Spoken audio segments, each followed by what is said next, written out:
Series ini dimulai dengan orang yang bernama Han Dong-soo. Dia adalah seorang pengacara yang turun pamor karena diskor. Han Dong-soo memiliki seorang ibu yang menderita penyakit Alzheimer dan hingga sekarang ibunya ada di panti jompo. Lalu Dong-soo mempunyai adik tiri yang bernama Han Bum-jae. Adiknya ini sudah bercerai dengan istrinya, maka dari itu Dong-soo dan sang istri harus merawat Min-hee, anak Bum-jae, ketika Bum-jae sedang bekerja paruh waktu di toko. Akibat skor itu, Dong-soo tidak bekerja lagi di firma hukum sebelumnya. Dong-soo memilih untuk menjadi pengacara yang mandiri, yang mencari kliennya dengan cara berkeliling ke setiap penjara. 동수? 여기 봐봐 여기 한 사무장. Bum-jae hari itu mendapatkan klien untuk Dong-soo. Bum-jae mendapatkan informasi dari temannya ini karena klien ini kaya raya, maka dari itu tanpa berpikir panjang lagi, Bum-jae langsung memberikan beberapa informasi Do-young pada kakaknya. 자, 그럼 이제 본격적으로 사업 얘기 좀 해볼까? 지금 아니야. 이거 20년 전 사진이거든. 정확히 말하면 19년 전.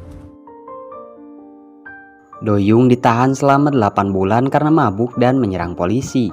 Dia adalah ketua gangster nomor 2 yang memiliki pengaruh lumayan besar di wilayahnya. Awalnya Dong-soo tidak mau mengurus kasus-kasus Do-young, namun tetapi Do-young ini sebelumnya ingin menggunakan jasa Dong-soo. Dan itulah alasan kuat kenapa sekarang Dong-soo ingin menerima Do-young sebagai kliennya. 만나보고 아니면 관두는 거다. 오케이. Lalu ketika di penjara, Dong-soo menemui Do-young si ketua gangster.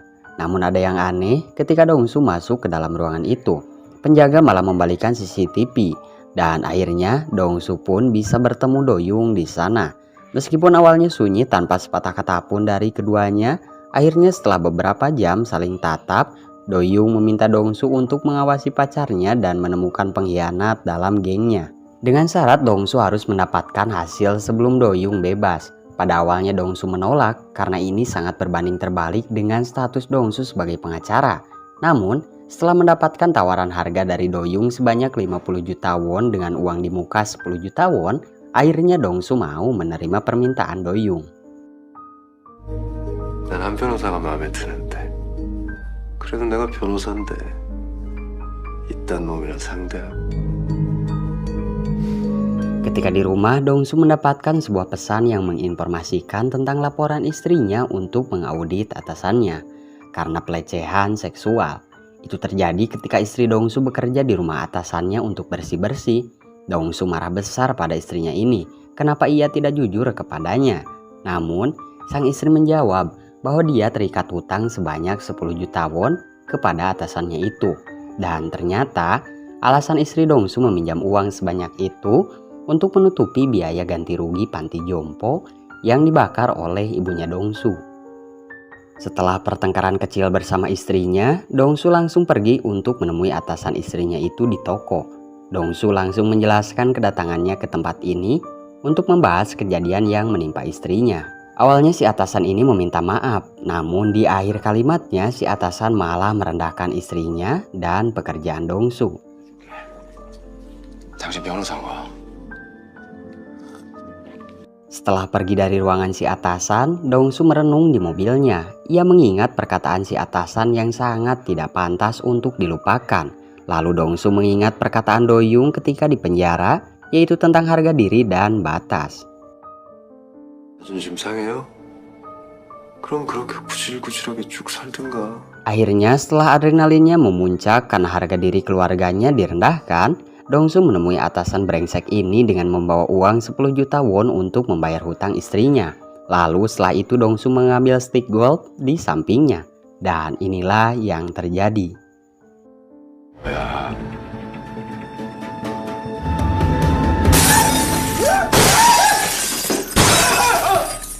Lalu setelah itu ketika di restoran Dong-soo menemui temannya Bum-jae yang waktu itu memberikan informasi tentang Do-young.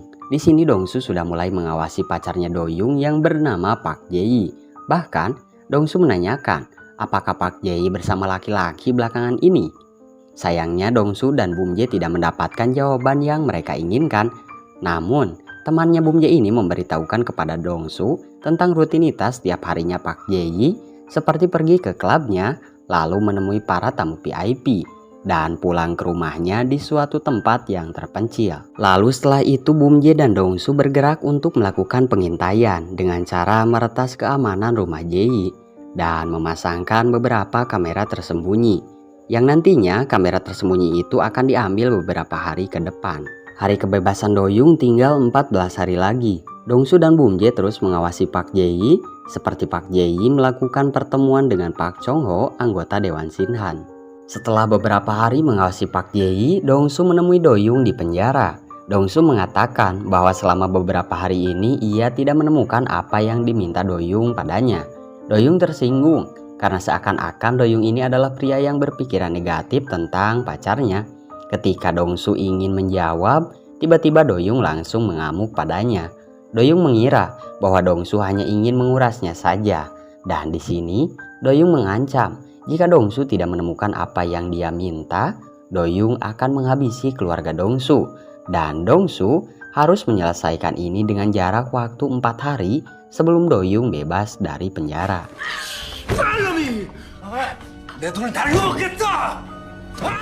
Scene berpindah ketika Dongsu akan pulang setelah mengawasi Park Jae. Tiba-tiba dia didatangi oleh anggota geng Doyoung, yang mana dia ini terlihat ingin mengetahui apa yang diperintahkan Doyoung sebelumnya. Namun dengan pintarnya di sini Dongsu tidak berkata jujur pada pria ini. Dongsu berbohong karena Dongsu tahu bahwa si pria ini adalah antek dari pengkhianat yang ingin mencelakai Doyoung. 그러면서 알 거 아닙니까? 무시하고 비아냥거리고 참기 어려웠어요. Lalu 1 hari sebelum kebebasan Doyoung dari penjara, Dongsu memiliki cara untuk mengambil beberapa kamera tersembunyi di rumah Park Jae yang telah ia pasang sebelumnya, yaitu Dongsu berpura-pura menjadi supirnya Park Jae.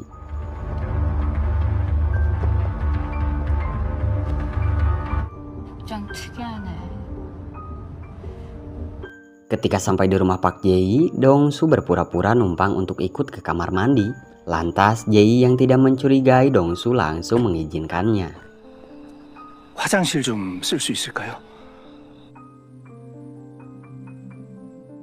Dan ketika Park Jae pergi untuk menyimpan mantelnya, Dongsu mengendap-endap ke beberapa ruangan tempat dia menyimpan kamera tersembunyi. Tapi sayangnya, 왜요? ya dengan refleks Dongsu langsung berbohong bahwa ia sedang mencari tisu. Dan dengan mudahnya Dongsu bisa meninggalkan rumah Jae beserta beberapa kamera tersembunyi yang bisa dia bawa. Kabar ini pun disampaikan pada Bumje. Tentu saja di sini Bumje ikut senang dengan keberhasilan Dongsu. Dan Dongsu memerintah Bumje untuk mengambil sebagian kamera yang tertinggal di rumah Park Jae. Sementara itu, saingan Doyoung dan si pengkhianat sedang mengkhawatirkan keadaan. Karena jika Doyoung bebas, maka mereka semua akan dihabisi karena telah berkhianat. Lalu tiba-tiba satu anak buah si pengkhianat datang dan memberikan informasi bahwa Dongsu telah mendapatkan sesuatu yang ia cari. 샤시 공사 들어가면 우리 앞으로 얼마 떨어지는지. 하나만 더 시켜봐. 내가 더 잘할게. 제발 형님, 제발 좀 부탁합시다. Singkat cerita, ketika Dongsu akan pergi menemui Doyoung di penjara untuk memberikan hasil temuannya ini, Dongsu diikuti dan dikejar oleh beberapa orang suruhan si pengkhianat.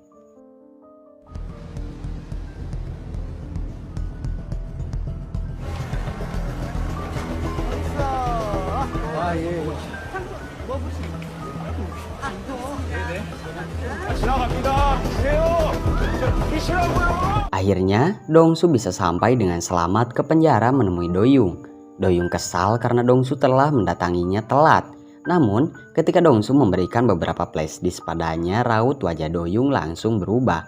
Dongsu mempersilahkan Doyoung untuk menonton isi dari flashdisk itu, karena Doyoung akan menemukan siapa orang yang telah berkhianat padanya. 술에 약 탄 거 이제 알 텐데. 그날도 실패했으니까 이러지. 서도영의 재산을 받았다. 출소 못할 거야. Ternyata orang yang telah mengkhianatinya adalah pacarnya sendiri dan anak buahnya. Di hari yang sama sebelum Doyoung bebas, dia bersiap untuk membersihkan diri. Namun ternyata di sana telah ada beberapa orang yang akan menghabisinya. Lalu mau tidak mau baku hantam pun terjadi.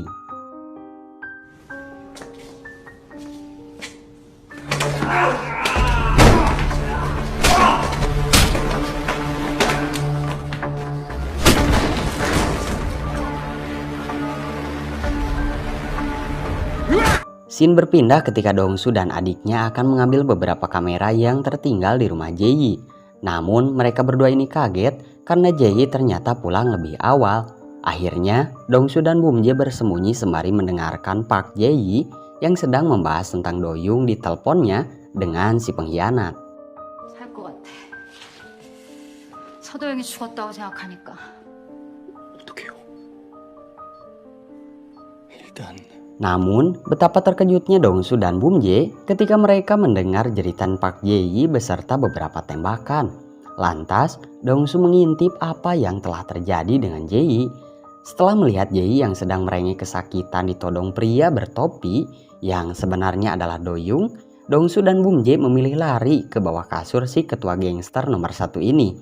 Lalu setelah itu, Dongsu dan Bum Jae menyaksikan kematian Jae-yi yang tertembak. Mereka berdua sangat ketakutan.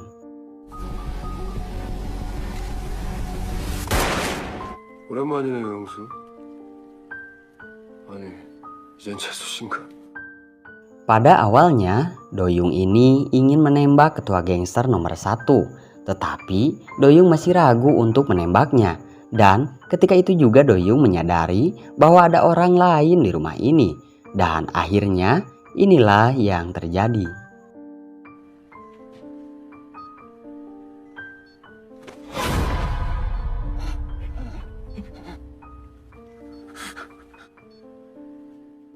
Setelah kejadian penembakan itu, Do-young menjebak si pengkhianat yang bernama Yang Ho. Awalnya si Yang Ho ini menelpon orang suruhannya yang ia kirim untuk membunuh Do-young di penjara. Namun dikira lemah, ternyata Do-young bisa menghabisi orang-orang yang dikirim Yang Ho di penjara waktu itu. Lalu pada akhirnya Do-young bisa menjebak Yang Ho dan menembaknya.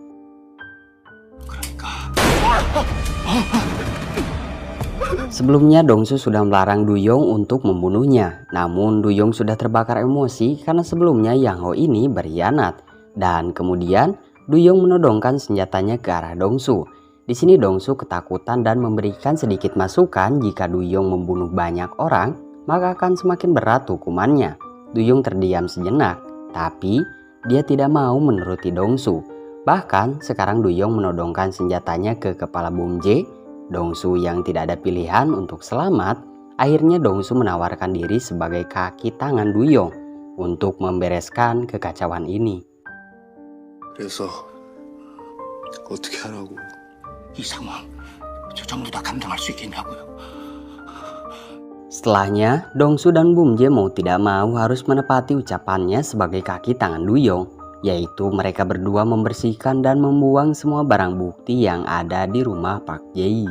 Awalnya Bum Jae tidak mau melakukan ini, tetapi ia teringat dengan ucapan kakaknya yaitu Dongsu, karena dengan cara inilah mereka berdua bisa bertahan hidup. Pintarnya, Dongsu memberikan sebuah saran kepada Do-young untuk membuat sebuah alibi, agar orang-orang di gengnya tidak mencurigai Yang Ho dan Jae-yi yang menghilang tiba-tiba ketika Do-young bebas dari penjara. Yaitu Do-young harus berpura-pura untuk membuat sedikit kekacauan dan membuat sayembara untuk menangkap Yang Ho si pengkhianat. Dan jika seperti ini, para anggota geng lainnya tidak akan mencurigai Do-young.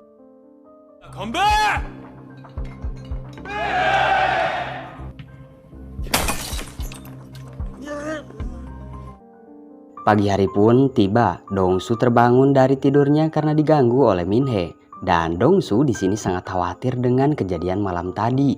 Untuk berjaga-jaga dari hal yang tidak diinginkan, Dongsu mengantarkan istrinya untuk bekerja ke tokonya. Dan setelahnya, Dongsu mengunjungi rumah Bum Jae untuk mengambil flashdisk. Ya, karena di dalam flashdisk ini ada beberapa bukti kejahatan Do-young. Lalu, Bum Jae datang dan menanyakan apa yang akan Dongsu lakukan. 둘 중 하나 가야 되는 거면 차라리 내가 간다고. 이거 무조건 징역감이잖아. Ternyata Dongsu akan menyerahkan flashdisk ini pada polisi. Awalnya Bum Jae marah dengan keputusan Dongsu. Namun setelah dipikir-pikir lagi, akhirnya Bum Jae mengizinkan kakaknya ini untuk menyerahkan flashdisk itu ke polisi. Setelah tiba di kantor polisi, Dongsu berpikir lagi di mobilnya. Apakah dia akan memberikan barang bukti ini atau tidak? Namun sebelum Dongsu masuk, dia mendapatkan panggilan dari Do-young.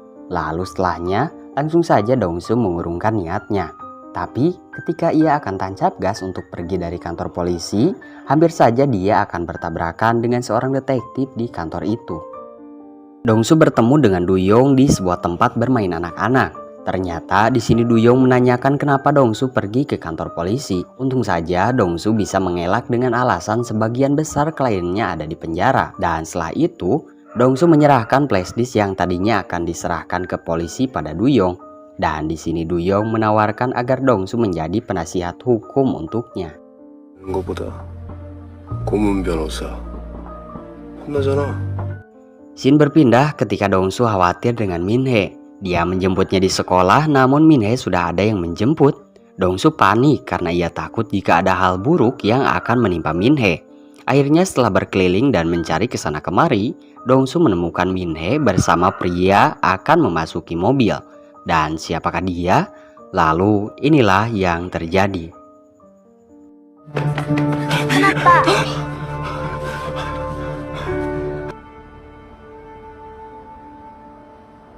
Ternyata itu bukan Duyong atau orang jahat yang akan mencelakai Minhe. Pria ini adalah seorang detektif pindahan dari Seoul. Detektif ini juga ternyata satu gedung dengan apartemen yang Dongsu tinggali. Detektif ini bertanya, apakah Dongsu ingin melaporkan sesuatu? Awalnya di sini Dongsu memberitahukan tentang kekejaman dan kegilaan seseorang beberapa hari yang lalu. Namun untungnya, di sini Dongsu langsung mengalihkan pembicaraan karena dia teringat dengan Duyong dan teringat dengan ancamannya. 폭력적이고 무자비하고. Dan ketika pulang, Minhe menunjukkan sebuah boneka yang lucu pada Dongsu. Di sini Dongsu menanyakan dari mana Minhe mendapatkan boneka ini, apakah dari bibinya atau dari Bumje ayahnya. Namun ternyata boneka yang Minhe dapatkan ini adalah dari Doyung. Minhe menjawab bahwa boneka ini dari paman Doyung. Dan esoknya Dongsu memberitahukan ini kepada Bumje bahwa Doyung sekarang sudah dekat dengan Minhe. Tentu saja sebagai ayah, Bumje sangat marah dan berpikiran negatif bahwa Doyung akan memanfaatkan Minhe juga. Akhirnya mereka berdua menyusun strategi untuk menjebloskan Doyung ke penjara agar tidak mengganggu keluarga mereka, yaitu Dongsu akan memanfaatkan tawaran Doyung tempo hari yang lalu untuk menjadi penasihat hukumnya. Hari pertemuan Doyung dan Dongsu pun tiba. Di sini Dongsu langsung to the point untuk menerima tawaran Doyung untuk menjadi penasihat hukumnya. Namun dengan syarat Doyung harus memberikan semua informasi tentang bisnisnya, termasuk bisnis ilegal milik Doyung di host. 애들 통해서 연락하죠. Setelah Doyung menyetujui syarat yang diminta Dongsu, Doyung memerintahkan anak buahnya untuk membawa Dongsu ke salah satu tempat bisnisnya, yaitu host. Sebelumnya Dongsu sudah menyiapkan rencana untuk ini, yaitu Dongsu membeli sebuah alat komunikasi dan membeli alat pelacak, supaya nanti ketika dia ada di host, keberadaannya bisa terlacak oleh Bumje. Ya, karena host ini adalah tempat judi ilegal yang berada di sebuah pulau terpencil. Dan pada kesempatan itulah Dongsu akan kabur bersama Bumje dari host dan melaporkan kegiatan ilegal itu pada pihak polisi agar Doyung ditangkap.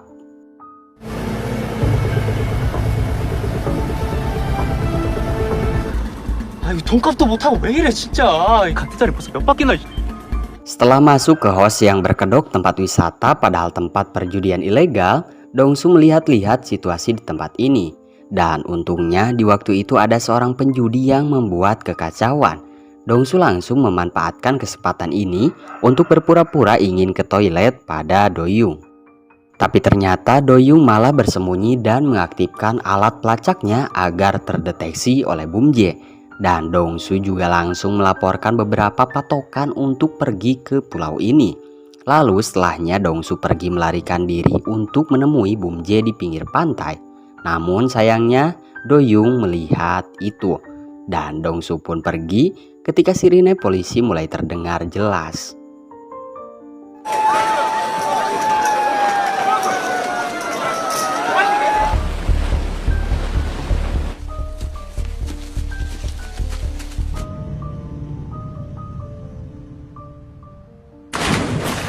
Namun ternyata Doyung selamat dari kejadian waktu lalu. Di sini Dongsu berpura-pura tenang dan senang karena melihat Do-young selamat. Dongsu di sini menanyakan bagaimana Do-young bisa selamat hari itu. Dengan santai di sini Do-young menjelaskan bahwa di house itu dia memiliki sebuah rencana jika ada polisi datang ke tempat itu. Do-young dan bawahannya akan segera memanipulasi tempat judi itu menjadi tempat wisata yang sesungguhnya.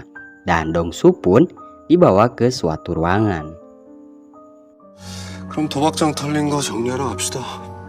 Di sini Do-young memerintahkan anak buahnya untuk membawa masuk beberapa orang untuk dihukum. Karena Do-young tahu pasti ada orang yang telah membuat laporan. Dan betapa kagetnya Dongsu ketika melihat Bum-jae juga ada di tempat itu.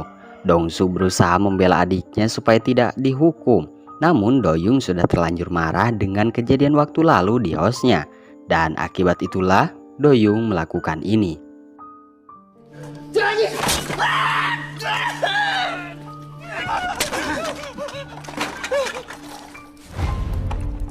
Ketika giliran Bum-jae yang akan dihukum, Dongsu mencoba membela Bum-jae sampai tangannya harus berdarah menahan tajamnya pisau itu. Do-young menyuruh Dongsu untuk melepaskan tangannya, namun Dongsu tetap tidak mau melepaskannya. Hingga akhirnya Dongsu di sini memiliki sebuah ide untuk menebus kesalahan Bum-jae. Ya, karena sebenarnya Bum-jae lah pelaku sebenarnya yang membuat laporan pada polisi. Ide Dongsu yaitu membuatkan Do-young sebuah bisnis gaya baru, yaitu Do-young memiliki sebuah situs judi online yang akan meraup lumayan banyak keuntungan. Salah satunya, Do-young akan terhindar dari penangkapan karena jika ini sudah diketahui pihak kepolisian, Do-young bisa dengan mudahnya melarikan diri.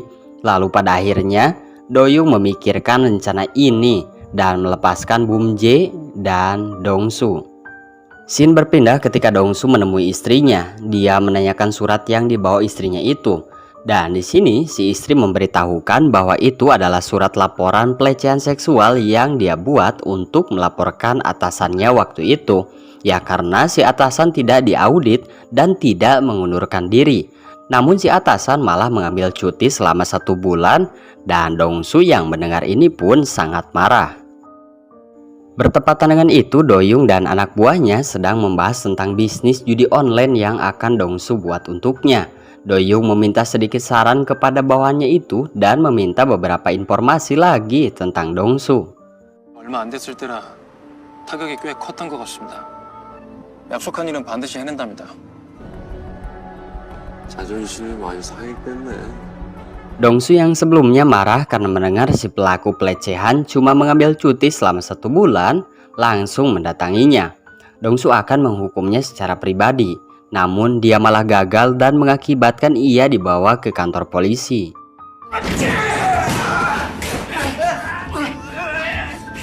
Ketika Dongsu keluar dari kantor polisi, dia dihampiri oleh teman lamanya yang sama berprofesi sebagai pengacara. Dia mengejek Dongsu dan memperlihatkan surat untuk Dongsu, yaitu Dongsu harus menjaga jarak dengan Pak Seo yang telah melakukan pelecehan. Singkatnya, Dongsu di sini semakin geram. Namun istrinya datang dan berujung menenangkan Dongsu. 한번 해봐. 죽기 살기로. 수단 방법 가리지 말고.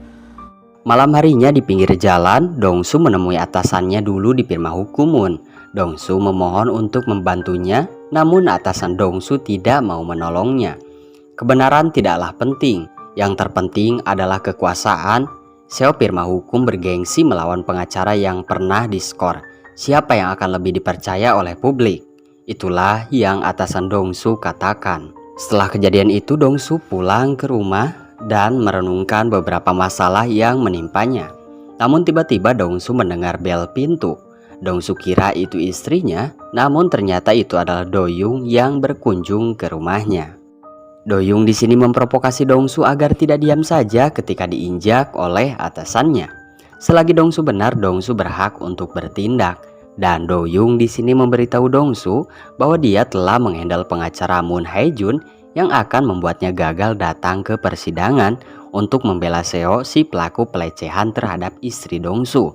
Do-young memberikan beberapa pelajaran seperti mencelakainya di jalan raya sampai menjebaknya bersama seorang gadis di sebuah kamar hotel untuk menjebaknya seakan ini adalah skandal pengacara Moon Hae-jun. Doyung juga mengatakan bahwa dia tertarik dengan ide bisnis judi yang Dongsu sarankan. Doyung meminta Dongsu untuk segera membuatkan dan mengurus semua tentang situs judi online itu. Imbalannya, Dongsu akan diberikan uang sebanyak 300 juta won. Hari persidangan pun tiba, pengacara Moon benar-benar tidak datang hari itu karena dia masih ada di hotel dan kamar hotelnya dibuka paksa oleh pihak polisi. Ternyata benar, di dalam kamar hotel ini ada seorang perempuan yang mana pengacara Moon juga bingung dengan fakta ini. Singkatnya, keputusan dari hakim pun keluar, yaitu Seo si pelaku pelecehan benar-benar terbukti bersalah dan dengan kata lain, Dongsu lah yang menang di persidangan ini. Lalu ketika Dongsu keluar dari tempat persidangan, ia sangat gembira dan Dongsu melihat di sana juga sudah ada Doyung untuk memberikan selamat kepada Dongsu dan istrinya karena telah menang di persidangan. Lalu setelahnya Doyung dan Dongsu merayakan keberhasilan mereka bersama atas kemenangan di persidangan. Dan Dongsu di sini meminta jika pembuatan situs judi online ilegal sudah selesai, Dongsu meminta agar Doyung tidak lagi melibatkan dirinya atau keluarganya. Sementara di kantor polisi, pengacara Moon Hae-jun yang sebelumnya dijebak oleh Doyung sekarang sudah bebas dijemput oleh bawahannya.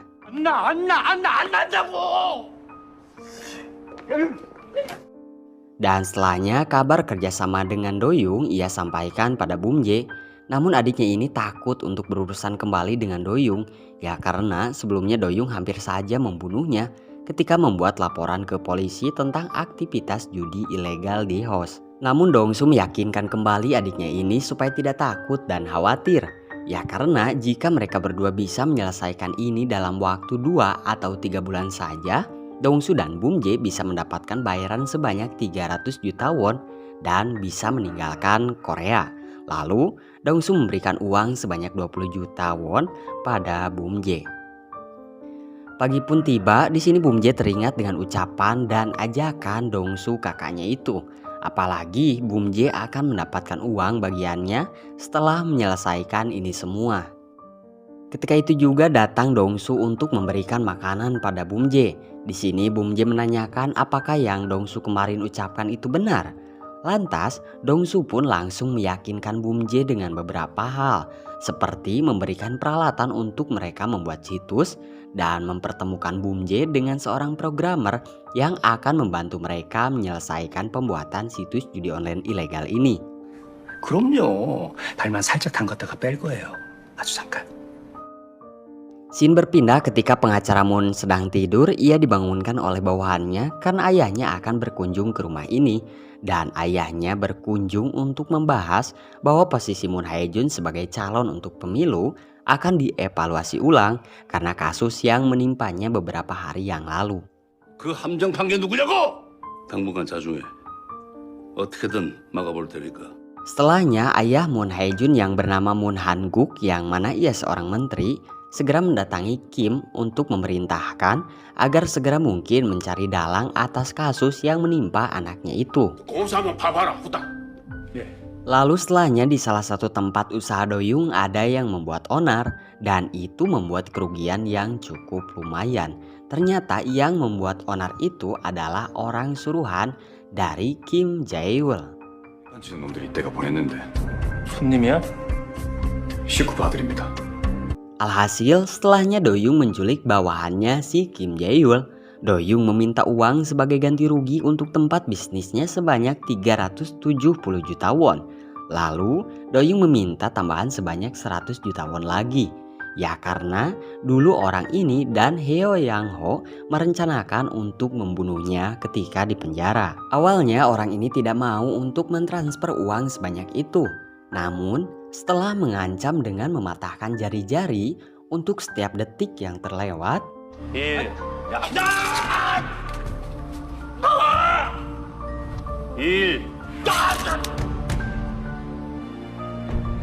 사업 출전. 돈 보내라고 이 새끼야! lalu setelahnya Doyung meminta agar Dongsu segera merampungkan pembuatan situs judi online ini dalam waktu 20 hari dengan target penjualan 1 miliar won. 목표액은 10억. 제자리 걸음할 거면 시작했겠어요? Pada awalnya Dongsu tidak sanggup dengan permintaan itu. Ya karena mengingat Dongsu hanya bekerja 3 orang saja untuk membangun situs judi ini. Tetapi karena Dongsu ingin segera mengakhiri kerjasamanya dengan Doyung, akhirnya Dongsu mengiyakan permintaan Doyung itu. Namun di suatu hari Dongsu dan Bumje dibuat panik karena programmer yang bernama Park melarikan diri setelah diberikan uang. Dengan kata lain, ia menipu Dongsu dan Bumje. 소금 보라고. 볶아치고 있을 거야 아마. Sementara itu di tempat yang berbeda, Kim Jae-yul dan Moon Han-guk melakukan pertemuan di dalam mobil. Di sini Kim Jae-yul memberikan informasi bahwa dalang dari penjebakan pengacara Moon Hae-jun adalah Soo Do-young. Pada awalnya Moon Han-guk tidak mempercayai informasi ini begitu saja, ya karena mengingat Do-young tidak ada sangkut pautnya dengan urusan politik anaknya. Namun tetapi setelah ia mendengar informasi tambahan dari si bawahan yang bernama Chan Yong ini bahwa Dongsu bekerja untuk Do-young, akhirnya Moon Han-guk mempercayainya. Sementara itu Bumje sekarang sudah menemukan Park si programmer di tempat judi kartu dan ia membawanya ke hadapan Dongsu. Karena itulah akhirnya Dongsu dan yang lainnya bisa menyelesaikan pembuatan situs judi online ini.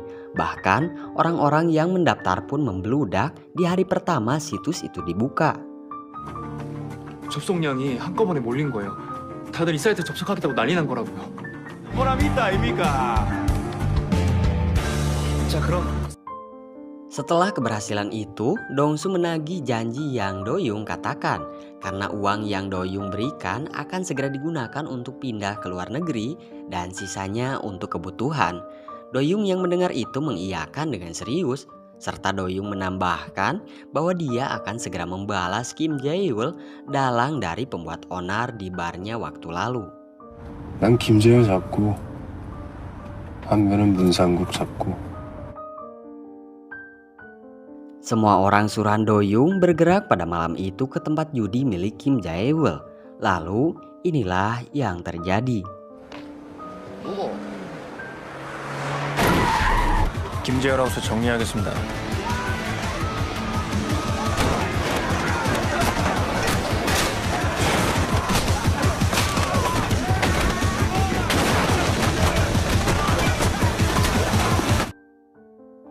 Kim Jae-yul yang baru tiba di tempat judi miliknya terkejut sekaligus marah karena ia sadar yang telah melakukan penyerangan ini adalah Soo Do-young. 서도영이 개새끼야. Lalu setelahnya Do-young memerintahkan anak buahnya agar segera memberikan uang 300 juta won untuk Dongsu karena Dongsu dan timnya sudah menyelesaikan pembuatan situs judi online ini, sekaligus membuat situs judi ini berkembang dengan pesat. Dan Dongsu yang baru saja selesai dari kamar mandinya menerima pesan gambar dari Do-young yang menunjukkan bagasi mobil. Lalu setelah Do-young menuju ke basement, ia segera membuka bagasi mobil tersebut. Dan alangkah senangnya Dongsu ketika ia membuka koper di dalam bagasi itu, ia mendapatkan uang yang Do-young janjikan 2 kali lipat beserta bonus sebuah mobil Mercedes. 네, 뭐가 잘못 온 것 같은데? 보너스요? 잘 받았습니다. Pada esok harinya, Do-young bersiap untuk melakukan pertemuan antar pebisnis di Korea. Di tempat itu juga ada Park Chong-ho yang mana ia adalah orang yang berhasil menggantikan Moon Hae-jun di pemilu. Bahkan dialah yang terpilih di pemilu itu. Di tempat ini juga Do-young bertemu dengan Kim Jae-yul. Tentu saja Kim Jae-yul yang melihat kedatangan Do-young merasa kesal. Setelahnya mereka berdua berbincang di belakang. Di sini Do-young tanpa basa-basi lagi langsung memberikan uang kepada Kim Jae-yul supaya tidak mengusik lagi bisnisnya. 내가 너무 많이 담았나? 이거 뭐 모아서 들 수나 있겠어요? Pada malam harinya Dongsu mendatangi Do-young untuk sedikit berbincang tentang perjanjian mereka sebelumnya bahwa Dongsu akan berhenti bekerja sama dengan Do-young setelah menyelesaikan situs judi itu. Lantas Do-young di sini hanya tersenyum lalu mengucapkan jika nanti Dongsu sudah pindah negara dan membutuhkan sesuatu, Dongsu bisa minta apapun pada Doyung. Ya karena sekarang Doyung sudah menganggap Dongsu sebagai teman, bukan sebagai orang asing. 친구잖아요. 돕고 싶어서 그러지. Scene berpindah ketika Kim Jae-wol didatangi oleh Moon Han-guk. Di sini ia menguatkan bahwa benar Doyung dan Dongsu itu bersangkutan dengan kasus Moon Hae-jun. Alhasil di sini Moon Han-guk memerintahkan agar Kim menyelidiki aliran uang Doyung dari mana, lalu menghentikan sumber uang tersebut.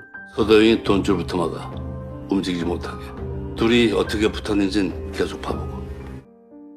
Kim Jae-wol yang mendapatkan perintah dari Moon Han-guk langsung memerintahkan Chan Yong untuk menyelidiki dari mana Doyung mendapatkan uang.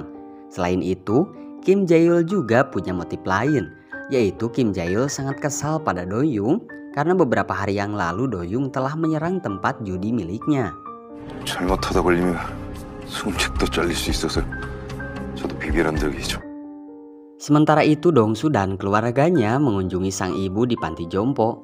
Mereka semua berkumpul dengan bahagia untuk merayakan hari ulang tahun sang ibu tercinta. Sang ibu membuat sebuah permohonan agar Dongsu hidup kaya dan bahagia, serta ibunya ini mendoakan Bum Jae agar berubah menjadi lebih baik. 일 안 하고 돈 많이 벌어서. Di tempat yang berbeda, Chan Yong akhirnya menemukan informasi yang ia cari. Sekarang Chan Yong mengetahui sumber uang Doyung yang baru, yaitu sebuah tempat judi dengan kedok warnet 24 jam. Dan Chan Yong melaporkan kegiatan ini pada Kim Jae-wol dan para polisi. Beberapa hari kemudian, atas laporan dari Chan Yong, para polisi berdatangan ke warnet itu. Tetapi untungnya, Dongsu dan para anggota geng Doyung sudah menyiapkan rencana untuk berjaga-jaga jika polisi datang ke warnet ini, yaitu mereka segera menyembunyikan barang bukti dan melenyapkan berkas riwayat para member judi. 아닌 것 같은데요? 아무리 뒤져도 화투짝 하나 안 나옵니다. Setelahnya Dongsu dan yang lainnya merasa senang karena mereka berhasil membuat para polisi yang berdatangan pulang dengan tangan kosong. Pada esok harinya Dongsu melakukan pertemuan di rumah Doyung. Di sini Doyung sangat berterima kasih karena Dongsu telah melakukan yang terbaik untuknya. Setelah itu Doyung memberikan uang pesangon kepada Dongsu sembari mengucapkan, 잘 가요. Nasib naas menimpa Chan Yong. Dia dihajar habis-habisan oleh anak buah Kim Jae-wol karena Kim merasa tertipu dengan informasi yang Chan Yong berikan beberapa hari yang lalu bahwa Doyung memiliki tempat judi di warnet. Dan tak sampai di situ, ternyata Chan Yong dijemput oleh beberapa anggota geng Yuseong. Itu karena sekarang fakta Chan Yong menjadi orang suruhan Kim telah terbongkar. Lalu setelahnya, inilah yang terjadi.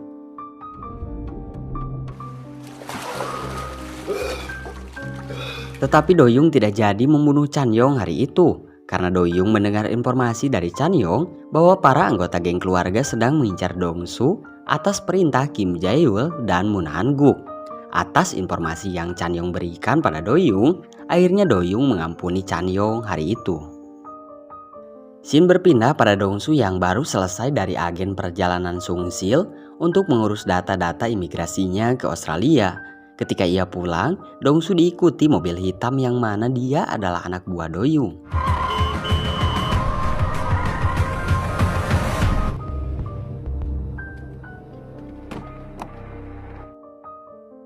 Setelahnya Dongsu keluar dari persembunyiannya untuk menanyakan apakah Doyung akan membunuhnya.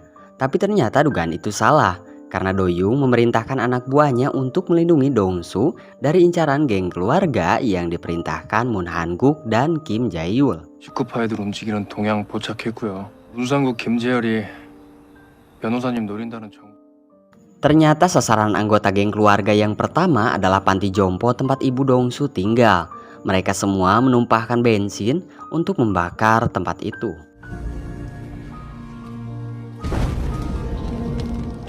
Dongsu yang mengetahui bahwa panti jompo tempat ibunya tinggal mengalami kebakaran langsung bergegas pergi.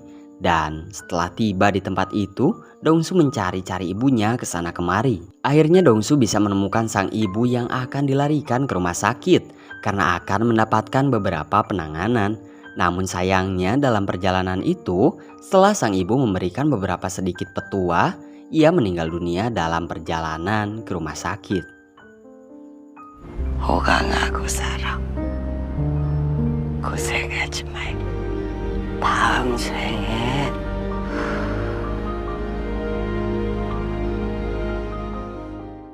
Di hari penghormatan ibu tercinta, Dongsu merasa bingung karena mendapatkan banyak karangan bunga dari Doyung si ketua gangster. Dan setelahnya Dongsu melihat Doyung dan para anak buahnya berdatangan untuk memberikan penghormatan terakhir. Singkat cerita, pagi itu Moon Han-guk sedang melakukan rutinitas joggingnya. Namun setelah Han-guk beristirahat, dia didatangi Dongsu yang akan menuntut balas dan memberikan pelajaran pada kakek tua ini karena telah membuat ibunya meninggal.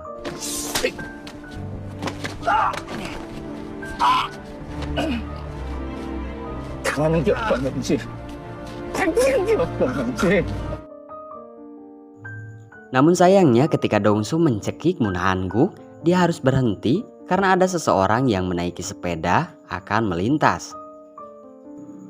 Setelahnya Dongsu menemui Doyung. Mereka berdua sudah terlihat sangat akrab sejauh ini.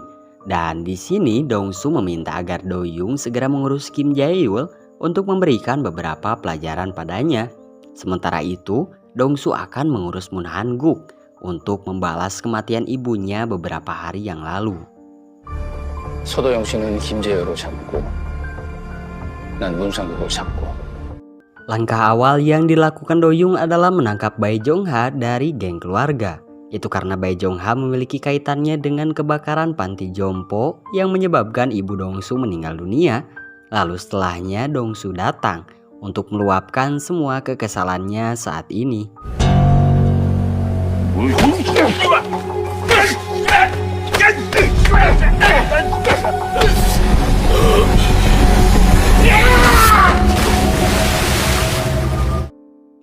Dongsu tidak membiarkan Jong-ha mati begitu saja. Ia menyuruh anak buah Doyung untuk mengangkatnya ke permukaan. Karena Dongsu memiliki rencana lain untuk membalas kematian ibunya. Ya karena Dongsu sudah tahu dalang dibalik ini semua adalah Moon San-guk dan Kim Jae-yul.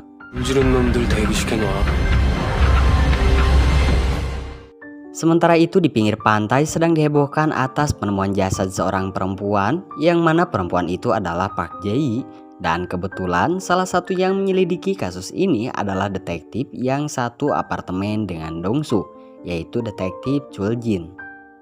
Lalu setelah beberapa hari kemudian, Doyung bergerak lagi memerintahkan anak buahnya untuk mencuri mobil truk perusahaan Perisinam.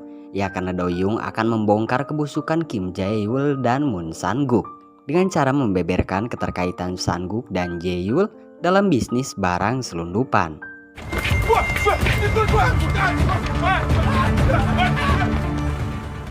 Tentu saja Kim Jae-yul yang terkena dampaknya. Ia menjadi orang yang pasang badan demi melindungi citra Moon San-guk. Dan tak sampai di situ, anggota geng keluarga yang membakar panti jompo beberapa hari yang lalu sekarang datang bersama Dongsu ke kantor polisi untuk menyerahkan diri dan mengakui bahwa mereka membakar panti jompo itu atas perintah Kim Jae-yul. 전부 다 신남하고 김재열 대표가 시킨 거라고. 정말 김재열 대표가 시킨 게 맞아? Doyung dan Dongsu merencanakan hal ini dengan sangat matang, hingga akhirnya Kim Jae-yul mulai terpojok atas jeratan kasus-kasus yang menimpanya ini. Lalu, rencana selanjutnya Dongsu mendatangi Kim Jae-yul untuk menyarankan agar Kim Jae-yul mengaku saja dan menyebut nama Moon San-guk atas dalang sebenarnya ke publik. 신남항운 사무실에서 김재열 씨의 교사 지시를 받았습니다. Tentu saja Kim Jae-yul mulai terpojok. Ya karena sekarang dia mengetahui bahwa ia mendapat 2 jeratan kasus sekaligus. Namun karena dia sadar dalang dibalik ini semua adalah Su Doyung, akhirnya Kim Jae-yul hanya memilih bungkam saja. Setelah keluar dari ruangan itu, Dongsu bertemu dengan detektif kenalannya. Mereka sedikit bertegur sapa, lalu setelahnya Dongsu memberikan beberapa informasi penting tentang Kim Jae-yul untuk membantu penyelidikan. Pada malam harinya Dongsu dan Doyung merencanakan lagi untuk menjatuhkan Kim Jae-yul dan Moon San-guk, yaitu Dongsu berencana agar nanti di saat anak buah Jae-yul mengurus sisa barang-barang selundupan, harus ada yang memotretnya. Itu bertujuan untuk dijadikan sebagai barang bukti tambahan untuk memberatkan Kim Jae-yul supaya lebih tertekan. 그럽시다. 이왕 하는 거. Singkat cerita, akhirnya Kim Jae-yul mengakui dua kasus tersebut yang mengakibatkan dirinya menjadi tersangka. Namun ternyata ini adalah rencana dari Moon Sang-guk untuk menyingkirkan Kim Jae-yul. Ya karena sekarang Jae-yul tidak dibutuhkan lagi. Itu terbukti ketika Dong-su akan bertemu dengan Kim Jae-yul di penjara. Dong-su berpapasan dengan Moon Hae-jun. Di sana Hae-jun mengatakan bahwa Jae-yul dijebloskan ke penjara bukan karena Dong-su, melainkan atas kemauan ayahnya sendiri. Dan ini adalah rencana mereka. Ternyata penahanan Kim Jae-yul ditunda sementara karena Kim Jae-yul berpura-pura sakit untuk menggiring simpati publik padanya. Yang mana akibat ini Kim Jae-yul malah ditempatkan di rumah sakit, bukan di penjara. Di tempat yang berbeda, Moon Sang-guk mengabari pada anaknya bahwa Moon Hae-jun ini bisa mengikuti lagi pemilu sela. Yang mana kabar ini membuat Moon Hae-jun senang dan bangga dengan ayahnya ini. Tanpa sepengetahuan Hae-jun dan Han-guk, ternyata Dong-su telah mengambil langkah baru untuk menjatuhkan mereka berdua, yaitu Dong-su mengunjungi kamar tempat Kim Jae-yul dirawat. Di sini Dong-su memberikan informasi pada Kim Jae-yul bahwa sekarang Moon Han-guk berencana menyingkirkannya. Itu terbukti ketika sisa dari barang-barang selundupan Jae-yul dijual atas perintah Moon Han-guk. 전 당연히 대표님이 시킨 거라고 생각했습니다. Karena sebelumnya Moon Han-guk memerintahkan Yong-chan, anak buah kepercayaannya Kim Jae-yul, agar menjual barang ilegal tersebut. Ya bisa dibilang juga sekarang Yong-chan telah berkhianat pada Kim Jae-yul. Dan ternyata perintah Moon Han-guk pada Yong-chan bukan menjual barang selundupan saja, tetapi Yong-chan juga harus membunuh Kim Jae-yul. Dan inilah yang terjadi.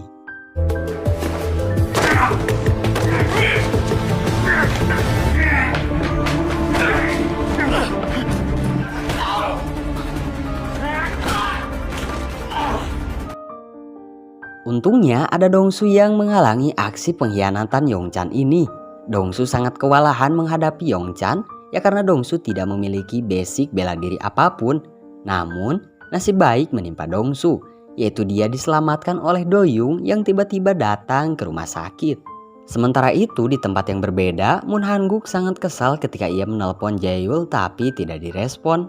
Lalu setelahnya Moon Han-guk mencoba menelpon Yong-chan. Tapi ada yang aneh. Karena ketika Han-guk menelpon Yong-chan, suara deringnya ada di bagasi mobilnya. Alhasil Han-guk mengecek asal suara dering itu. Dan ketika membuka bagasi itu,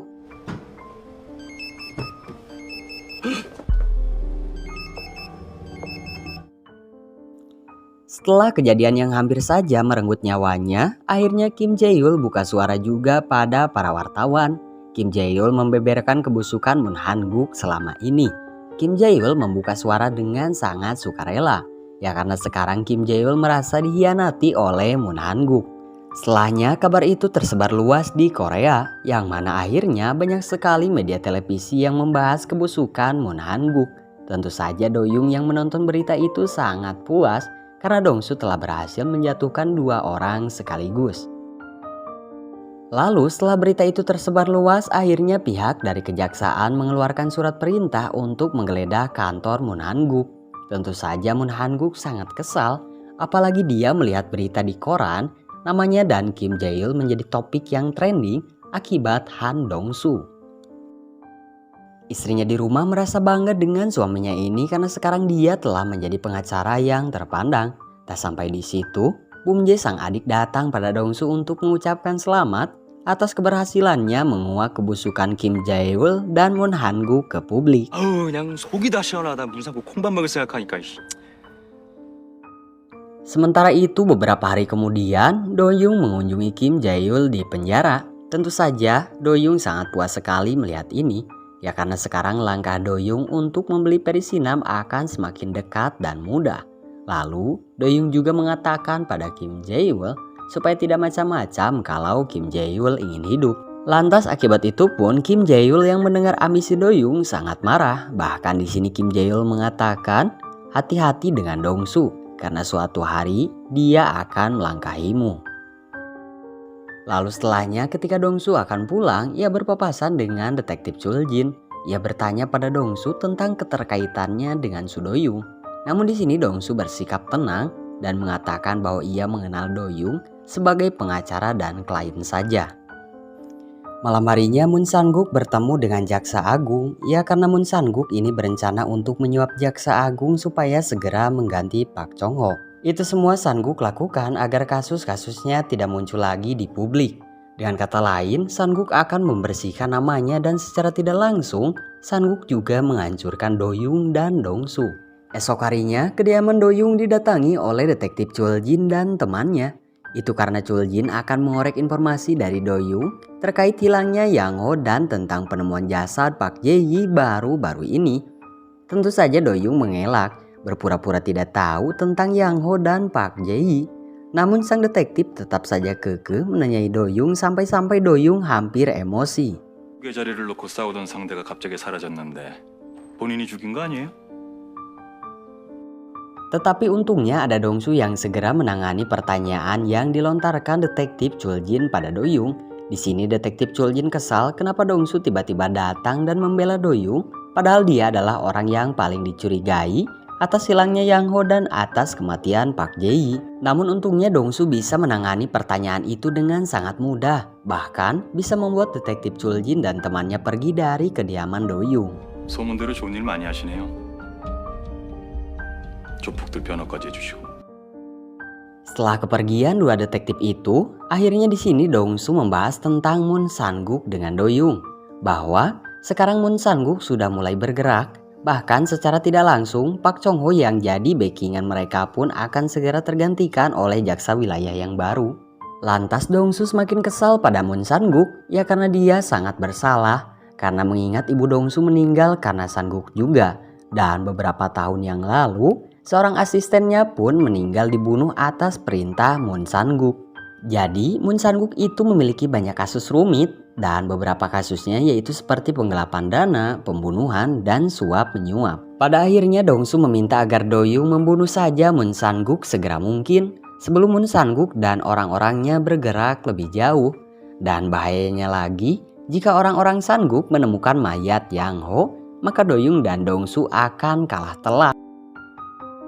Namun pada esok harinya Doyung diajak bertemu oleh Moon Sang-guk di suatu tempat. Dan ternyata ketika Doyung sampai di tempat itu, Moon Sang-guk langsung menawarkan beberapa imbalan untuk Doyung.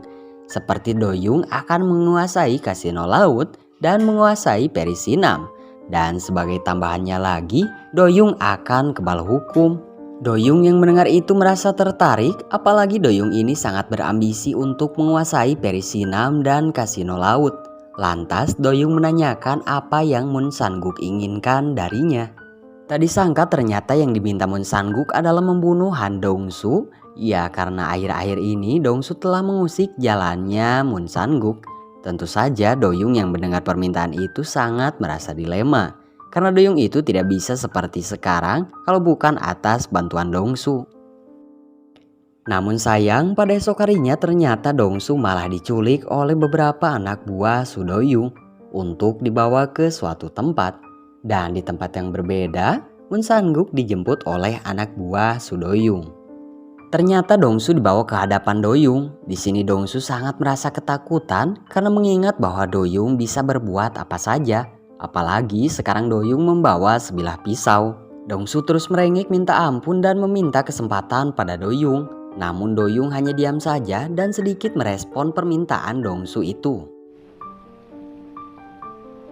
한동수 죽여달라고. 엄마 기회를 주세요. 제가 한 번 더 열심히 한번 해보겠습니다. Ternyata Moon Sang-guk dibawa juga ke dalam kontainer ini. Di sana mereka saling tatap dan membisu.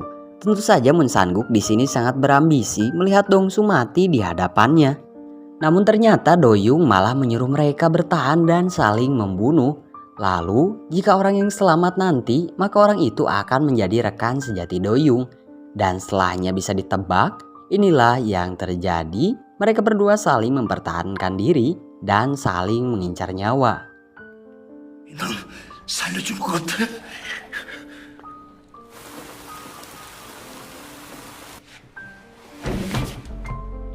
Dan pada akhirnya orang yang berhasil hidup adalah Dongsu.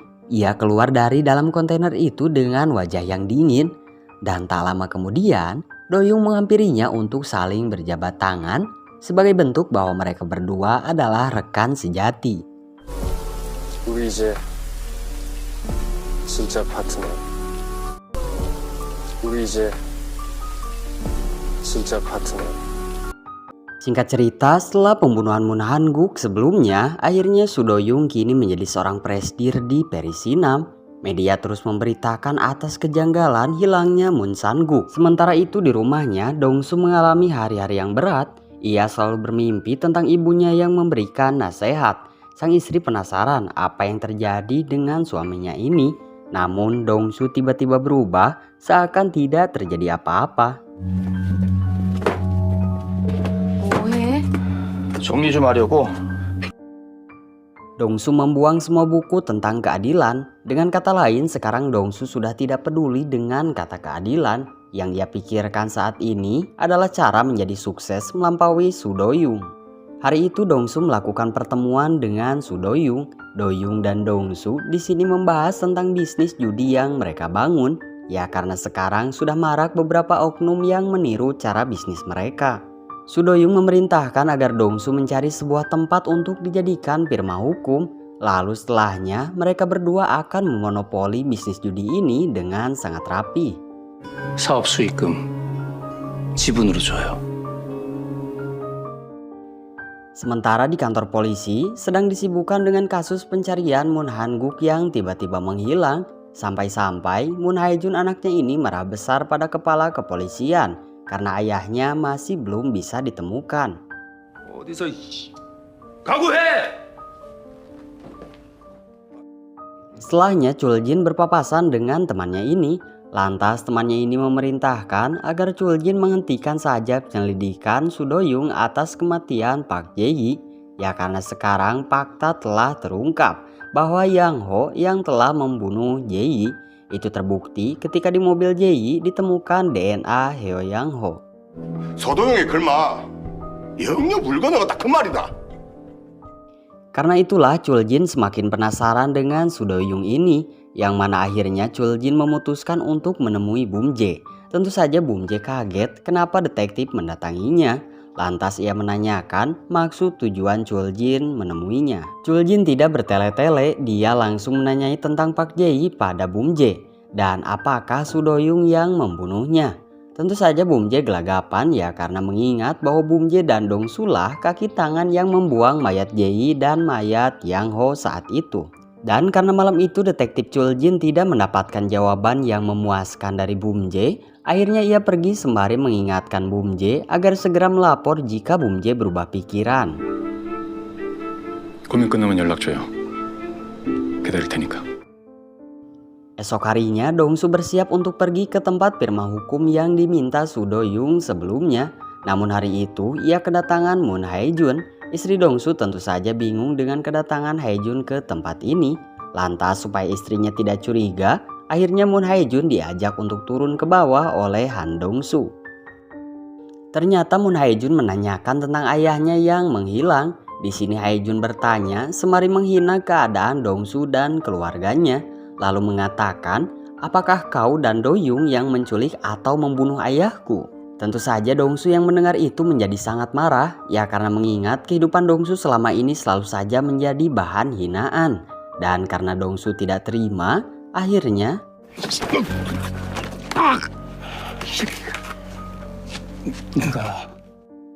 ternyata istrinya melihat itu semua. Dongsu mencekik Moon Hae-jun. Istrinya ini melihat sosok yang berbeda dalam tubuh suaminya. Ya karena itulah sekarang ia menemui Bum Jae dan mengatakan beberapa hari ini Dongsu telah berubah menjadi orang yang sangat berbeda. 내가 좀 예민한 걸 수도 있는데. Itu terbukti ketika Dongsu setelah melakukan pertemuan dengan Do-young di rumahnya, ia langsung menelepon Bae Jong-ha yang sebelumnya Dongsu hajar waktu lalu. Ternyata saat ini Dongsu mengajukan beberapa penawaran kepada Bae Jong-ha, yaitu jika Bae Jong-ha menginginkan tempat judi house, Dongsu akan memberikannya. Dengan syarat Bae Jong-ha harus menghabisi Su Do-young. Tentu saja Bae Jong-ha yang mendengar ini sangat kaget, ya karena mengingat bahwa Dong-su dan Do-young adalah seorang rekan. Namun karena Bae Jong-ha takut pertemuan ini akan diketahui oleh Do-young, akhirnya ia memutuskan untuk pergi saja dari tempat pertemuan ini. Esok harinya karena penasaran, akhirnya Bum Jae pergi ke tempat firma hukumnya Dong-su saat ini. Ia sangat kaget karena tempat ini sangat mewah. Ketika teman Dong-su datang, akhirnya Bum Jae menanyakan kenapa mereka mengadakan konsultasi gratis di firma hukum ini. Lantas temannya Dong-su ini mengatakan bahwa layanan gratis itu khusus untuk melayani beberapa orang korban judi online yang sedang marak akhir-akhir ini. Tentu saja Bum Jae terkejut mengetahui ini, ya karena mengingat bahwa dirinya dan kakaknya lah yang membuat situs judi online ini. Pada akhirnya Bum Jae menemui Dong-su dan menanyakan apa yang kakaknya lakukan sekarang dengan kedok firma hukum ini. Dan Bum Jae bertanya apakah semua ini ada kaitannya dengan hilangnya Moon Han-guk. Lantas Dong-su yang mendengar pertanyaan adiknya ini langsung membentak Bum Jae. 그런 거 아니야. 내가 원한 거야. 내 선택이라고. Ternyata pertemuan Bae Jong-ha dan Bum Jae telah diketahui Su Do-young. Itu semua berkat mata-mata yang Do-young tempatkan di dalam geng keluarga. Setelahnya Dong-su dan Bae Jong-ha diajak makan malam oleh Do-young. Tentu saja Bae Jong-ha menjadi sangat tidak nyaman, ya karena mengingat bahwa sebelumnya Dong-su telah mendatanginya untuk membuat sebuah kesepakatan agar dirinya membunuh Su Do-young. 낚시터에서 봤죠? Lalu setelahnya Do-young langsung menanyakan apa yang dibahas ketika mereka berdua melakukan pertemuan di malam itu. Tentu saja mereka berdua panik. Namun dengan jeniusnya Dong-su akhirnya bisa menghandle pertanyaan Do-young itu. 하우스 때문에.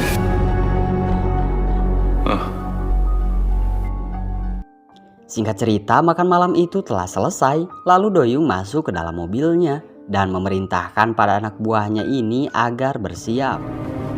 준비하자. 예, 알겠습니다. Ternyata di sisi lain Bum Jae sedang berpikir sejenak di depan kantor polisi untuk melaporkan kejahatan Do-young. Namun tetapi karena ia takut masalah lebih besar akan menimpa keluarganya, akhirnya memutuskan untuk pergi saja. Kepergian Bum Jae itu dilihat oleh Chul Jin si detektif. Ia sangat yakin bahwa sekarang Bum Jae sedang merasa tertekan. Dan tentu saja ini semua pasti ada kaitannya dengan Su Do-young. Lantas karena itulah Chul Jin yang tak sengaja berpapasan dengan Dong-su ketika pulang langsung menanyai tentang Do-young. Ditambah Chul Jin mengatakan bahwa adiknya Bum Jae terlihat tertekan saat ini. Namun karena Dong-su sedikit tersinggung oleh perkataan detektif ini, akhirnya Dong-su mengatakan, 그게 싫으시면 다시 서울로 가시든가. Dong-su langsung menemui Bum Jae. Dia menanyakan apa yang Bum Jae katakan pada si detektif itu. Lantas karena Bum Jae telah muak dengan perubahan kakaknya ini, akhirnya Bum Jae mengancam akan menyerahkan diri pada polisi atas kematian Park Jae-hee dan kejahatan mereka selama ini. 제자리로 돌아오기만 하면 되는데 왜 자꾸 딴 길로 새냐고. Dong-su sangat kesal bahwa adiknya sekarang selalu saja menghalangi langkahnya untuk mengalahkan Su Do-young. Yang mana pada akhirnya Dong-su langsung menelpon kembali Bae Jong-ha untuk segera mungkin menghabisi Su Do-young sebelum terlambat. 서도영이 그쪽 칠 겁니다. 마지막 기회입니다. 치울 수 있는. Esok harinya Su Do-young didatangi oleh Bum Jae di kantornya. Ia datang sambil membawa sekantong penuh uang. Lalu Bum Jae bertanya apakah Do-young sudah membunuh Moon Han-guk untuk membuat kakaknya patuh. Tentu saja Do-young tidak mengatakan yang sebenarnya. 이걸 뭐라고 대답해야 돼? Lalu setelahnya Bum Jae meminta agar Do-young untuk melepaskan kakaknya saja agar kakaknya itu tidak tertekan di bawah perintah Do-young. Lantas Do-young yang mendengar permintaan Bum Jae itu hanya tersenyum dan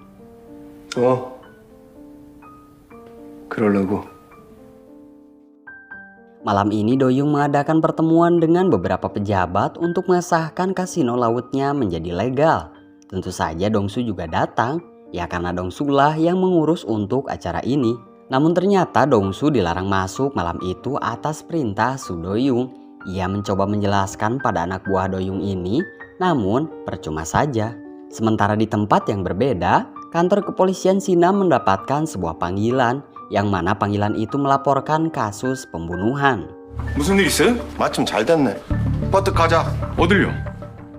Ternyata laporan itu mengarah pada Bumje. Itu terbukti ketika pihak kepolisian datang secara serentak ke rumahnya. Bumje yang melihat ini merasa bingung, apalagi ketika para polisi menemukan jasad Mun San-guk di tempatnya. Lalu sebelum dibawa ke kantor polisi, Bumje memutuskan untuk menelpon Dongsu terlebih dahulu untuk mengatakan semua ini. 살인 혐의로 긴급 재판입니다. 무비권 행사할 수가. Lantas Dongsu kaget mendengar ini, dan di sini Dongsu sudah yakin ini semua adalah perbuatan Doyung yang ingin mencoba menyingkirkannya. Setelahnya Dongsu langsung menelpon Doyung, dan Doyung di sini mengakui bahwa semua ini adalah perbuatannya. Ya, karena ini adalah hukuman untuk Dongsu karena telah berani berkhianat. Karena sekarang Doyung tahu bahwa Dongsu dan Bae Jong-ha mulai bersekongkol untuk membunuhnya. Lalu setelah itu Doyung mengatakan, 그동안 즐거웠어요. 이제 그만 헤어집시다.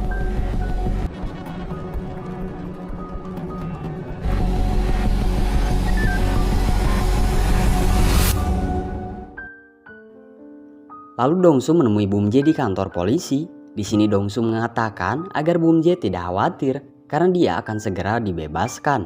Ya, karena para polisi belum menemukan bukti kuat bahwa Mun San-guk dibunuh oleh Bumje. Namun Bumje enggan berhadapan dengan kakaknya ini. Dia malah mengatakan bahwa ia akan bertanggung jawab atas kejadian ini. Dan tak lupa di sini Bumje menanyakan tentang Mun San-guk pada Dongsu. Namun Dongsu hanya bisa terdiam mendengar pertanyaan adiknya ini. Di tempat yang berbeda, Doyung sedang merayakan atas keberhasilannya sekarang menjadi seorang presdir di Peri Sinam. Dan tak lama kemudian, anak buahnya datang untuk mengabari sesuatu. Ternyata anak buahnya ini memberitahu Doyung bahwa mereka sudah siap untuk menghabisi geng keluarga yang dipimpin oleh Bae Jong-ha. Namun sebelum anak buahnya ini pergi, dia bertanya apa yang harus dilakukan pada Han Dong-su.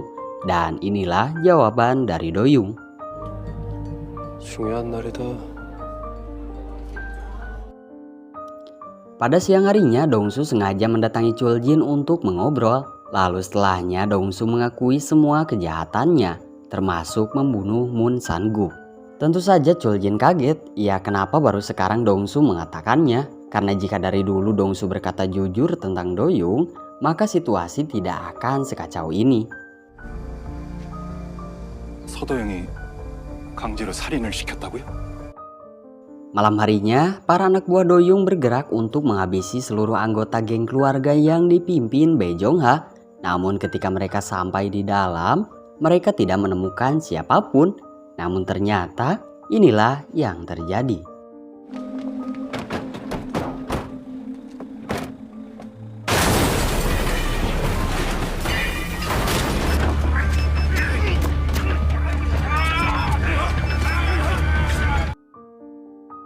Sebelumnya Dongsu sudah menelpon Chul Jin untuk mendatangi rumah Su Doyung.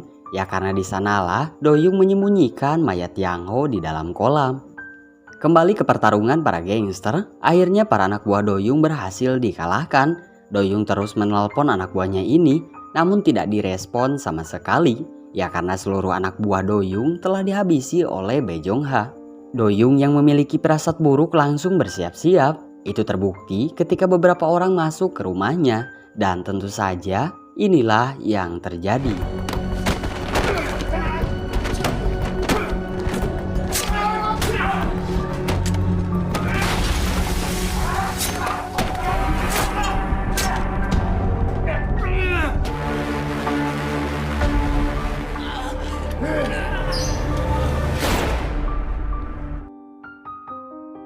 Aksi Doyung berhasil dihentikan oleh Chul Jin yang tiba-tiba datang. Ya karena Chul Jin ini sebelumnya mendapat informasi bahwa mayat Yang Ho ada di tempat Su Doyung. Namun ketika detektif ini selesai menelpon tim bantuan untuk datang ke tempat ini, Doyung malah tertawa dan mengatakan bahwa Chul Jin telah ditipu oleh Han Dong-su. Tentu saja Chul Jin bingung dengan perkataan Doyung tadi. Namun tiba-tiba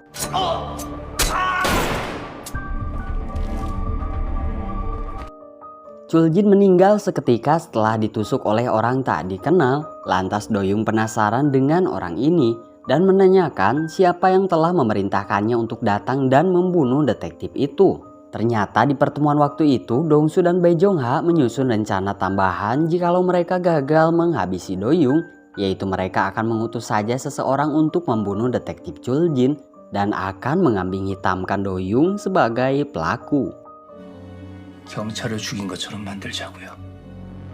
Tentu saja Doyung menyadari rencana ini. Dia sangat marah pada Dongsu karena telah mengacaukan semuanya. Dan pada akhirnya 동수 이 개새끼. para polisi berdatangan ke rumah Doyung. Namun mereka tidak berhasil menemukan siapapun di rumah ini. Mereka hanya melihat mayat-mayat tergeletak, ya karena Doyung telah melarikan diri. Lantas akibat aksi pembunuhan ini, Doyung menjadi sorotan di media karena mengingat sebelumnya Doyung baru saja dilantik menjadi seorang presdir. Min-hye yang melihat Doyung ada di dalam televisi langsung mengatakan itu paman. Lantas istri Dongsu yang heran dengan perkataan Min-hye barusan mencoba mengingat kembali siapa Doyung ini. Dan ternyata dulu ia pernah melihat Doyung datang ke rumah duka ketika ibu Dongsu meninggal dunia. Ketika itu Bum Jae akhirnya dibebaskan, namun ia harus mengetahui fakta sebenarnya bahwa sekarang detektif Chuljin telah meninggal dunia. Dia langsung mencurigai kakaknya pasti adalah dalang di balik ini semua. Itu terbukti ketika Bum Jae keluar dari kantor polisi. Ia bertemu dengan Dongsu kakaknya ini. Di sini Bum Jae marah kenapa Dongsu bertindak sejauh ini. Namun Dongsu mengatakan bahwa ini semua ia lakukan demi membebaskan Bum Jae. 우리 다시는 보지 말자. Lantas karena Dongsu telah banyak berubah, akhirnya Bum Jae memilih untuk pergi saja menjauhi Dongsu. Dan Bum Jae mengatakan agar Dongsu tidak menemuinya lagi. Kesedihan Dongsu ditinggalkan keluarga tak sampai di situ. Ternyata ketika pulang pun Dongsu disambut dengan beberapa pertanyaan istrinya. Namun Dongsu tidak menjawab pertanyaan istrinya itu. Ia lebih memilih untuk diam dan membicarakannya nanti saja. Akibat Dongsu yang selalu saja tidak berkata jujur, akhirnya istrinya memilih untuk pergi. Namun sebelum itu Dongsu berkata jujur pada istrinya sembari memperlihatkan uang yang begitu banyak. 돈이 그 창고에 꽉 차 있어. 이제 Lantas istrinya ini tetap kekeh memilih untuk pergi dan mengakhiri ini semua untuk bercerai. Karena istrinya sudah tak sanggup berhadapan dengan Dongsu yang telah banyak berubah akhir-akhir ini. 너무 많이 변했다. Singkat cerita, setelah beberapa hari berlalu, meskipun Doyung belum berhasil ditangkap oleh polisi, tapi Dongsu sekarang sudah mulai menerima keadaannya karena ditinggal oleh Bum Jae dan istrinya. Dan di tempat yang berbeda, ketika Bum Jae yang baru pulang untuk mengurus kepergiannya ke luar negeri, dikagetkan dengan kedatangan Doyung hari itu. 그냥 형 잘못 만난 죄라고 생각해. Setelahnya, Dongsu mendapatkan panggilan dari Bum Jae. Ia kira adiknya ini sudah berubah pikiran dan akan mengikutinya. Namun ternyata yang menelpon itu adalah Su Doyung. Ia mengatakan agar Dongsu menemuinya di gudang terbengkalai sebelum ia menghabisi Bum Jae. 모르지. 언제 죽을지. Dongsu pun pergi ke lokasi yang dikirimkan Doyung sebelumnya. Ia bersiap menyiapkan diri dengan membawa sebuah pistol untuk berjaga-jaga. Ketika masuk ke dalam sana, Dongsu mencari keberadaan adiknya ini. Dongsu mencoba menelpon adiknya. Dan ketika itu juga, Dongsu mendengar dering teleponnya lalu menuju ke arah suara tersebut. Namun tetapi... 범죄야.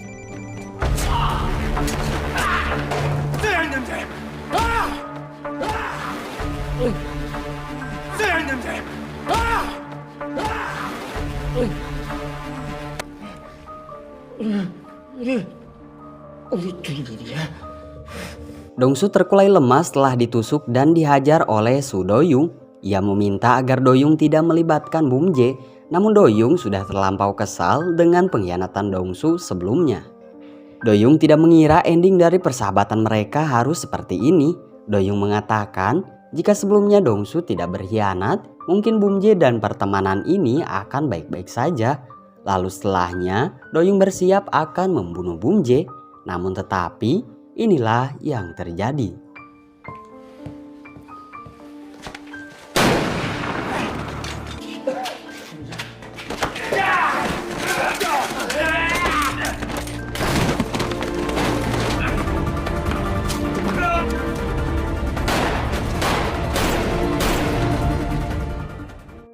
Akhirnya Doyung berhasil mati di tangan Dongsu. Ia sangat puas karena telah berhasil membunuh seorang gangster yang brengsek ini. Namun momen bahagia ini harus terhenti ketika ia melihat adiknya Bumje yang sekarat akibat dihajar oleh Su Doyung sebelumnya.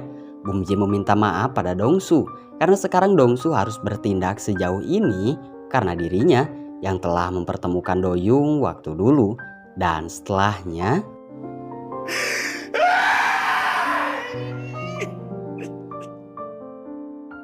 kejadian yang sangat tidak terduga, Doyung mati di tangan Dongsu. Dan sekarang Dongsu harus bersedih karena kehilangan adiknya tercinta. Memang benar pengkhianatan adalah perilaku yang sangat merugikan. Entah itu untuk yang dikhianati atau orang yang mengkhianati. Lalu setelahnya Dongsu memilih untuk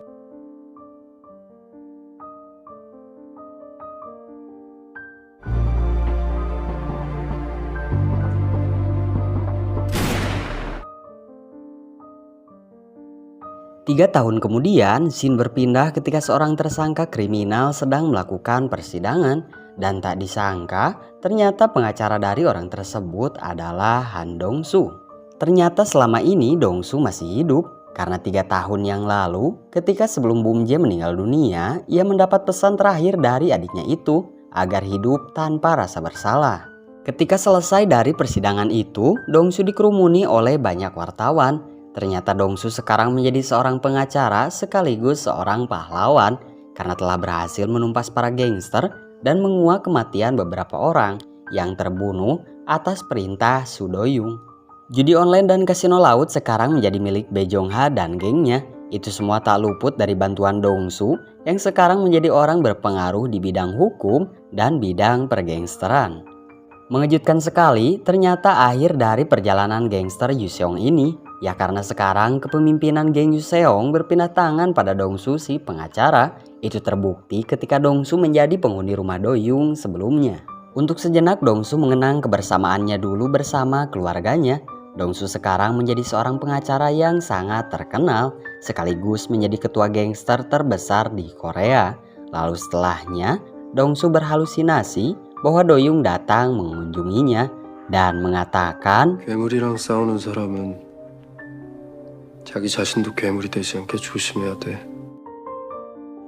Dan itulah alur cerita film Korea bertema gangster ini. Memang pada film ini sangat menonjol tentang kebobrokan para aparat dan pejabat yang bisa disuap. Namun di film ini juga ada beberapa orang yang memperjuangkan keadilan. Tapi di drama Korea ini keadilan tidaklah menjadi seorang pemenang. Dari drama ini kita bisa mengambil sisi positifnya bahwa setiap orang yang bersungguh-sungguh akan mendapatkan apa yang dia inginkan. Dan ingat, jangan pernah berkhianat pada siapapun karena pengkhianatan adalah sebuah tindakan yang sangat merugikan. Entah itu pada dirimu atau pada orang lain. Saya Presdir Pilmin, mohon maaf ya jika ada salah kata atau pengucapan nama karakter yang kurang tepat. Saya akui saya tidak ahli dalam bidang ini. Namun tetapi kalian harus mengetahui bahwa saya telah mencoba dengan semaksimal mungkin untuk menghibur kalian semua. Pokoknya yang nonton sampai tamat wajib komen di bawah ya, please. Komen ya di bawah dan like video ini. Oke, see you next time, bye bye.